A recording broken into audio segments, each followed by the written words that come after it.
What's up YouTube, Del here from Zephyr, and today I am finally able to bring you an update to heroes. That's right, this isn't a direct specific type of hero, whether that be an elemental hero, masked heroes, you name it, but the idea is that this involves all of the different types of heroes you can play, masked, evil, destiny, you name it, and it gives you the best possible outcomes. Another thing as well that is quite useful that we are able to do post Maze of Muertos is we can actually summon out Contrast Hero now. So Contrast Hero is a card that came back out, I think it's like 2012, which is absolutely insane. And it came out where you can utilize this card. It came out in like the hero structure deck. It's also where Shadow Mist came from as well. But now we can actually summon it because you've got main deck masked hero monsters thanks to, again, Maze of Muertos.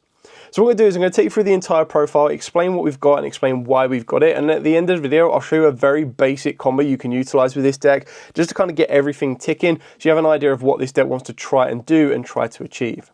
So with all of that out of the way, please smash that like button, hit that notification bell and subscribe so you don't miss out on any more upcoming content. Also, as well, before I continue, I get the sleeves from Sleeve Chiefs. I just know I always get a question of where I get these border sleeves from. That's where I get them. Sometimes you can get them from Man and Moon as well. It depends on if you're America-based or if you are European-based. So moving into the main deck, we'll start off with the elemental hero monsters themselves. So we've got the 2 Stratos, the 1 Shadow Mist. I like to play the 1 Liquid Soldier, and then of course the 1 elemental hero Neos. Now you can completely cut the Liquid Soldier if you want to. I just quite like it as an alternative because I do also sometimes quite like go into Absolute Zero. It does then mean if you wanted to, you could side in the Acid just to kind of deal with your opponent's spells and traps. So it really depends on the environment you'll go into. But honestly, I quite like it because its draw abilities could be quite useful for you later on in the game. And then also just being able to have that revival effect as well can be quite useful.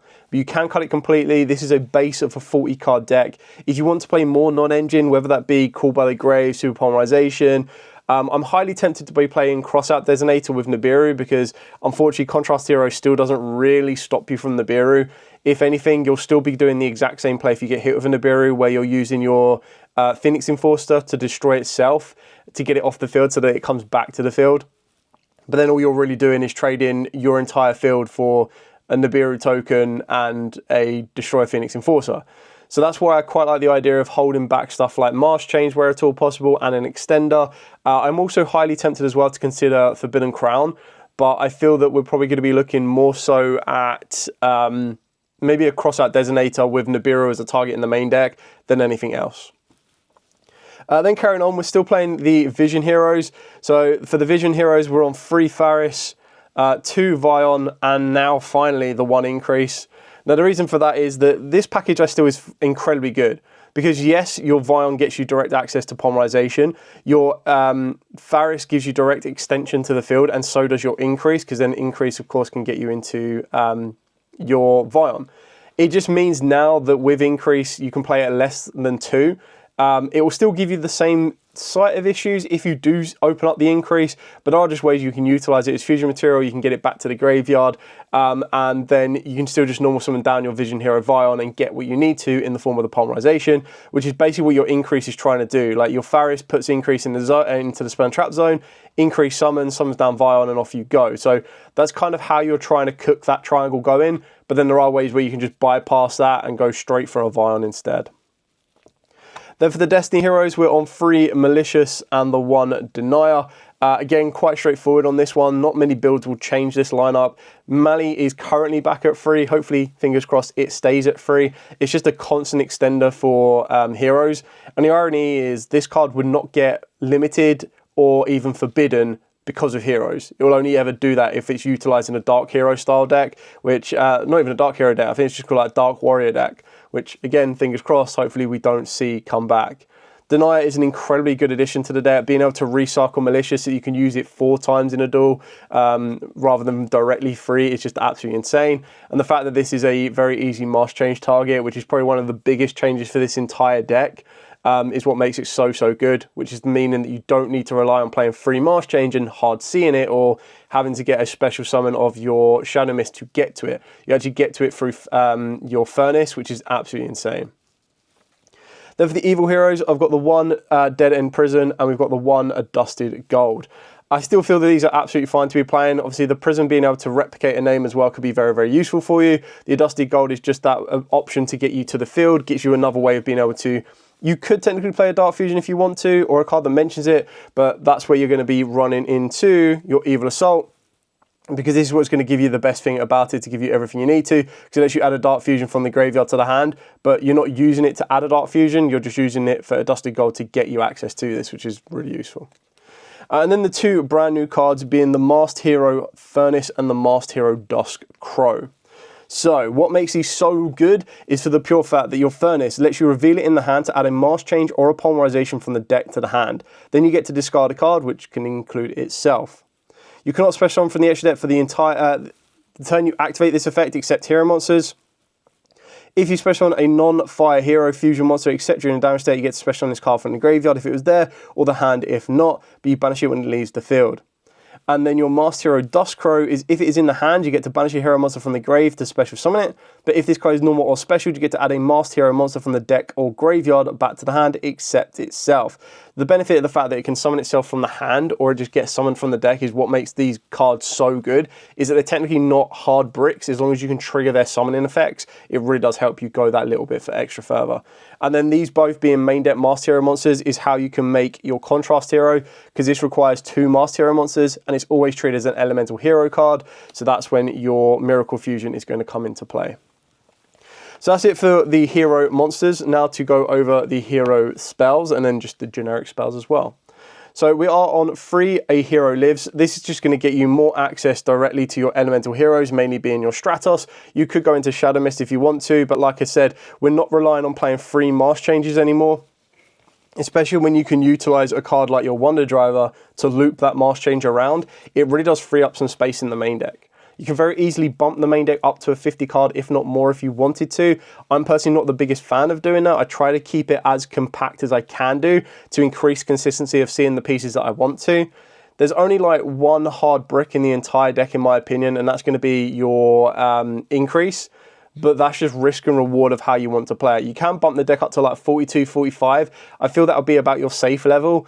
But I feel that when you're playing more chummies in a format, you've got to be very careful of them, because those cards have to be seen going second.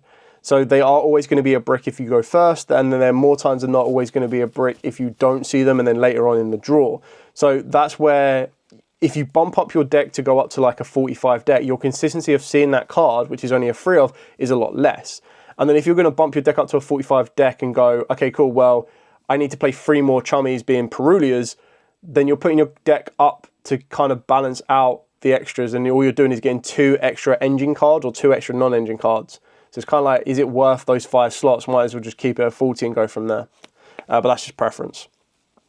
Free Fusion Destiny. I've got the 1 polymerization. I'm currently bouncing back between 1 and 2. I know 2 is probably like the ideal go-to because your Furnace will get to it. But like I said, I've tried to condense this deck where it's all possible. The other is I want my Furnace to search me out my mask change, and then I want my Vion to search me out my polymerization. And then I still prioritize the polymerization over the mask change, because it's just going to give you that little bit more of a beneficial edge to kind of get into more of your fusion monsters, especially when mask change will only really get you into Darklaw, which I say only. Darklaw is an incredibly insane card, but it's just one of them ones where I feel that Poly is the one I want to go to first, but I can get to it via Vion and through Furnace, and then mask change is the second one that I get to through Furnace, and because it's so easy to search Furnace, like the consistency is already there. They got the 1 Miracle Fusion, backed up by 1 mask change, 1 Evil Assault, and then just your generic one-off power cards in the form of Reinforcement of the Army and Foolish Burial. Again, like I said, Called by the Grave is something that I'm considering. I'm trying to play around with this. If I was to bump this deck up to a 42 card deck, that's where 1 Called by the Grave would go in, possibly 1 Crossout Designator, and then I would still be maining my non-engine in the form of Droplets, Fuelos, and Ash Blossom. But then I might want to consider getting a Nibiru in there somewhere, because Nibiru is probably still the strongest kind of counter to a hero field, because they can't negate it or stop it. Quite like Salamangrates, where they can kind of play through a Nibiru with Fire Princess. This deck now just kind of pushes, gets hit with a Nibiru. Like, if you have a Nibiru against heroes, you could technically sit there, and there's not really a point that you could Nibiru them and their end field would change drastically. And what I mean by that is, if you Nibiru them before they get access to Destroy Phoenix Enforcer, yes, they might not have the cards to still get there, but they might do it. So there is no negative to waiting and going, right, okay, all I've got to do is worry about a Destroy Phoenix Enforcer, which is nowhere near as powerful as it used to be. The final hero card we play is the one Favourite Contact. And then for the non-engine, I've got 3 Fuelos, 3 Ash, and 2 Droplets. This is literally just to keep it within the 40 card confines that I would like to play towards. I think it's better to play towards 40 and then bump up if you absolutely feel you have to. But 40 cards for me is just the ideal number right now, unless you are playing a deck that benefits more from having multiple cards. And I honestly don't think that heroes do benefit from that level worth enough, in my opinion. Moving on to the extra deck, so now we get to play 2 Contrast Hero Chaos. Now you can cut this down as well, because the idea is you can use Polymerization to make it, and then you can use your Miracle Fusion to make it, which is why you're playing 2. But the idea behind this card is it's always treated as an elemental hero card. It must be fusion summoned, and it can't be special summoned by other ways. While face up on this field, this card is also a light attribute, and then once per turn during either player's turn, you get target a face-up card on the field and negate that target's effect until the end of the turn. Now obviously, that's great. Target negate is great. It's a shame that Nibiru isn't on field. This is one of the ones that back in the day, like I said, this came out in like 2012. I could be wrong on that exact date, but it's around that period. And the idea is that card effects like Nibiru didn't exist.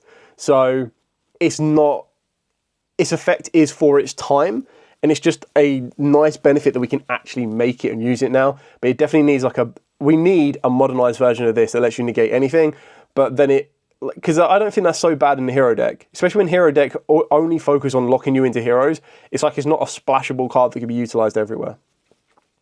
Then the other Mac Daddy we're playing 2 of is 2 Masked Hero Darklaw, just the OG right now. So when you're looking at, and I did a tier list the other day, so when you look at the tier list that are topping at the moment, Branded is one of them. So Branded with Dracotel at the top there. They need their graveyard. That's why people are playing, some people will play Macrocosmo where that's all they can. Dimension Fissure is running around. Dimension Shifter is still technically running around as a one-off. So being able to kind of utilize a Masked Hero Darklaw as your own direct access to it, I don't think you need to lean into it as heavily. Like, it shouldn't be your sole focus unless you know exactly what the matchup is that you're playing. But it's still one of them really good cards that you set this up against an opponent. It makes it very, very awkward for them to deal with and for them to do anything with. Then we're playing one of the brand new Elemental Hero Thunder Giant Voltic Warrior. So 2 Elemental Hero monsters with different attributes. Must be fusion summoned, and if it is special summoned and your opponent controls more cards than you do, you get to destroy all other cards on the field.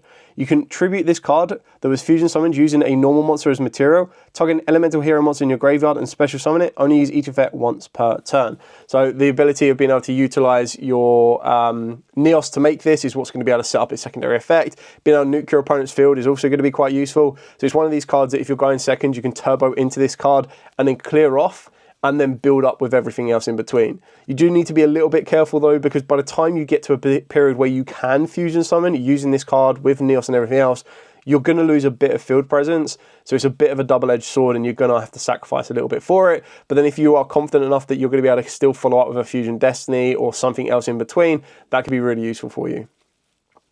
Then for the other elemental heroes, we've got the one Shining Neos Wingman, the Sunrise, Infernal Rage, and then my personal favourite right now of Absolute Zero. You don't have to play Absolute Zero. This can then be taken out and it will double up some of your other cards. But what I like about Heroes is they have so many good fusion cards. Like even Trinity. I'm not playing Trinity in here, and I think Trinity would be a great card to use. Just because that's one that can just go pop, pop, pop, pop, pop, like, or attack, attack, attack, attack. Clear off your opponent's field, doing damage, and then your rest of your hero monsters can swing in and go from there. I also do like the other Destiny hero, and I've put my hero cards to one side somewhere, over here. I actually do like playing Dystopia. Now, this would obviously require you to play more Destiny heroes, but I like it as an option. It used to be a time con option, but now that's not the case, which is absolutely fine. I still like it as those ways of being able to kind of give you an additional disruption, but also give you a bit of burn damage to put a bit of a clock on your opponent. So they're like, right, okay, when it comes back to heroes, they're generally very good at being able to OTK and putting loads of power on the field. So you do need to kind of keep that in mind. Speaking of why you're kind of not playing Trinity as well, as you do get Wake Up your elemental hero. This is one of the ones that once you've cleared your opponent's field off, you make this card and this card just goes, that's your one shot done. Destroy Phoenix Enforcer, the card's insane when it came out. It's definitely been power crept in just modern times, but the card is still incredibly good for heroes and looks incredible. Then for Link monsters, we've got the one Decimator, you've got the one Wonder Driver, Cross Crusader, and Infernal Devicer. Let's just put these all like that. There you go. The only one I'd consider playing 2 of is Cross Crusader. That's something that I want to be considering, but that's where I had to make the sacrifice in order to play Absolute Zero. But like I said, Absolute Zero is a personal preference choice on that one. You don't have to play it. It's just a nice option to kind of give you something to look towards and something to give you a bit more of an edge, and then you get to build on from there. So that's pretty much it for the entire profile. You've got your fusion card recycler, which is why I feel you could play just one polymerization and be okay with it. This is mainly in here to search out your Neos. This is here to give it piercing, but then also buff all of your hero monsters and itself. And then your Cross Crusader is your combo extender, being able to bring back a Destiny Hero Malicious, tribute it off, and then search out your hero monster to be able to push the field presence a little bit more. So that's it for the entire profile. Now what I'm going to do is I'm going to show you a very basic combo for the deck, just to get you started with the deck. It's very, very heavy on the combo. You do need to learn combos very importantly, because this is very integral, but then also intricate as well, is that it goes from like left to right very quickly, very easily, and it is a like 12-step plan that you need to follow in order to get you where you need to go. So I'm going to be back in a second. As it currently stands, we only really have like one direct single card combo. The rest are all going to be 1.5s, which is absolutely fine. So before I show you this combo, massive shout out to Carlos Talamantes. Go and check out their channel. They've got some insane combo guides for heroes as well. Definitely worth taking a look at. So you're going to start off with a hero lives. You're going to activate this, paying half your life points. You're going to summon out your elemental hero Stratos. Stratos effect will then grab you your Vision Hero Faris. Now I know you're like, but doesn't Faris need a discard? Yeah, but we haven't normal summoned, and this is where it gets weird, is you're going to tribute summon your Vision Hero Faris, which is absolutely fine, because if you do have additional cards in hand, you can discard the Faris, you can extend your field a little bit more, but I wanted this to be a pure one-card combo. So your Faris effect goes off, puts your increase into the spell and trap zone, then of course you get to summon out your increase by tributing off your Faris. This will then allow you to summon the Vion directly from the deck. Your Vion will then trigger its effect to send from deck to the graveyard your Destiny Hero Malicious. So that's going to join the rest of the heroes down there. Then you're going to use your Vision Hero Vion's effect. You're going to banish one from the graveyard. More times than not, you banish your Faris, because there'll be times where you want to loop back your Stratos, and obviously you don't want to banish your Malicious, because Malicious is going to keep coming back to the field anyway. So you banish your Faris. You then get to search out your Polymerization. Before you activate the Polymerization, make sure you link off your Increase and your Vion to go into your Cross Crusader. Cross Crusader's effect then will allow you to revive from the graveyard your Mali.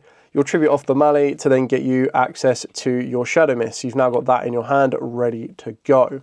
Now you can banish the first Malicious from the graveyard to summon out the second Malicious. And the only reason you're doing this is just to get you a bit more link fodder.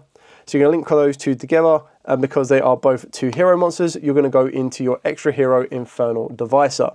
The reason for this one is that you want to reveal your elemental hero Shining Wingman, wherever it may be, your Shining Neos Wingman, in order to grab yourself your elemental hero Neos. Now what you can do as well is you can utilize your Malicious in the graveyard, banishing this to summon out another Malicious. And the reason you want to do it all this way first is we're going to loop back that Polymerization, which is what I've already kind of explained to you. Looping back your fusion spells is going to be massively important. So you're going to link these two together. You're going to be able to go into your extra hero Wonder Driver. Then you're going to be able to activate your Polymerization. You're going to be able to fuse your elemental hero Neos plus your Shadow Mist. This will then get you into your Infernal Devicer, and now you're going to build a chain. So you're going to go Chain Link 1 Infernal Driver to reset your Polymerization. Then you're going to go Chain Link 2 either the Infernal Devicer or your Shadow Mist, either or. You kind of want to protect your Shadow Mist, getting you access to your Dust Crow, so you probably want to go for this as Chain Link 2. And then you go Chain Link 3 of this one, which is going to get you direct access to your favorite contact. So you resolve this, you grab your favorite contact to the hand, you reset your Polymerization thanks to the Wonder Driver, and then your Shadow Mist will then, once that goes to the graveyard, grab you your Dusk Crow. So now you're in this position here. Obviously the next point you want to do, as I've kind of juggled up my graveyard and everything else in between, now what you want to do is you want to tribute off your Infernal Devicer. You're going to go into your elemental hero Sunrise. Sunrise effect will then grab you your Miracle Fusion. Now it's at this point where you've got a bit of a trajectory to kind of change up your plays and the routes you want to go for. If you want to play around and respect Nibiru, you're going to do this a little bit differently, and you're actually going to have to burn your own Thunder Giant. But I don't want to do that. I want to show you how you get contrast to the field, because I feel that that's the biggest talking point of all these new support cards, and that's when you're going to want to go from there. So what you'll do here is you'll summon down your Master Hero Duskcrow by banishing another hero monster from the graveyard, and 99% of the time you get rid of your Infernal Devicer, just because there's more cards that will loop you around should you need it later on. So you're going to summon down your Duskcrow. Duskcrow will then allow you to grab your Furnace, reveal the Furnace in the hand to grab you your Mask Change and discard a card, making sure you discard the Furnace. Now, it's actually quite important that you discard the Furnace to keep this as a pure one-card combo. There will be times where you could utilize your Polymerization here. If you were to keep this in the hand, you would use Polymerization to fuse your Duskcrow plus your Furnace. That gets you your contrast. That then allows you to save your Miracle Fusion for the follow-up of the next turn, or you can go into a different Elemental Hero Fusion monster should you want to. Like, if you're going second, you use this to go into Wake Up your hero, and that's going to be your, like, absolute smack and game over. But then it also means that you can hold your Mask Change until the end phase as well sometimes if you leave a Dark Monster on the field. Now, we're not going to do that, so we're actually going to discard our Hero Furnace. Then, because we need our 2 monsters in the graveyard, or you want to maximize your ability of your Duskcrow, you're going to activate your Mask Change. You're going to target the Duskcrow. You're going to turn this into your mini Mac Daddy in the form of your Darklaw. And then what you're going to be able to do is you'll set your favorite contact. You'll be able to activate your Miracle Fusion, banishing from the graveyard your Duskcrow and banishing your Furnace. And this will then allow you to get into your contrast. So from one card, one single card, you've got a Polymerization that could be utilized again. This would allow you to go, if you do open up multiple Destiny Hero monsters, if you did open up the Naya, you could add Destroyer Phoenix Enforcer to the field. Keeping in mind as well that with this play here, if you do open up Fusion Destiny, you could then still activate Fusion Destiny, and that gets you Destroyer Phoenix Enforcer. You've got your favorite contact to be able to utilize during your opponent's turn. This would then, of course, give you the ability to summon out your Shining Neos Wingman. In doing so, you put it to a zone that Wonder Driver points to, which will allow you to reset Miracle Fusion or reset your Mask Change. And the benefit, you're probably going to want to go for your Miracle Fusion so that you can use this on the follow-up, because by that point, you're going to have loads of hero monsters in the graveyard that could then make a very, very, very fat stack Wake Up your Elemental Hero and OTK if you needed to add that to this field, because this field is pretty intimidating as it is. The only other way you can make this a little bit different, if you didn't want Darklaw, don't know why you wouldn't, but you could actually link off your Duskcrow with your Wonder Driver and go into the Decimator. The only benefit of that one that I could possibly imagine is that your Decimator would give, when this one wouldn't be here because this is summoned during our opponent's turn, this would give these 2 cards additional pierce, would give them additional attack stat buffs. But then if you're going to go down this route, you're probably going to try and push for a Destroyer Phoenix Enforcer above anything else. But that's pretty much it for the combo. Hopefully it's given you a bit of an insight into what you're trying to achieve. Yes, the 1-card combo is quite specific. Yes, it has burnt off half your life points, but remember that that is a true 1-card combo. More times than not with heroes, you're going to have that random discard in your hand, so you can actually utilize your 1.5 card combos off of the back of stuff like Fusion Destiny, or even off of stuff like Vions as well. So make sure that you check out make sure you check out Carlos Telemantes. This is where I saw this particular combo on it, and I thought it was really, really kind of cool. I'm going to put a link to his combo video in the description down below, so you can see all of the different combos that they do produce as well, and you have a bit more of an insight and an understanding of where he takes this deck, because this deck is actually really insane. We've got so much more support already confirmed for the deck, which does allow you to change and adapt it even more. And the best thing about the new support we received in Maze and Muertos is it's all low rarity. It's all super rares, which are like £1 a piece. So being able to pay like £3, because all you need is 1 Furnace, 1 Thunder Giant, and 1 Duskcrow. You can upgrade this deck to tide you over for the next few months until we get the new support, which is highly speculated to be in the new Battles of Legend, but until we get that, we can't confirm exact location. But it's going to be very interesting to see what this deck can do going forward. It is still missing that Omni Negate. Like, if it adds an Omni Negate to it, it's going to be insane. But it's one of these decks that a lot of people don't know what Contrast Hero is or how it plays, and it can really, really catch your opponent off guard. So it's going to be exciting to see what happens to this. Maybe we'll even see one of these decks featured at the UK Open, which would be amazing. Anyway, thank you so much for watching. Don't forget to like, comment, subscribe, share. Till next time, as absolutely always, stay safe and, of course, happy dueling.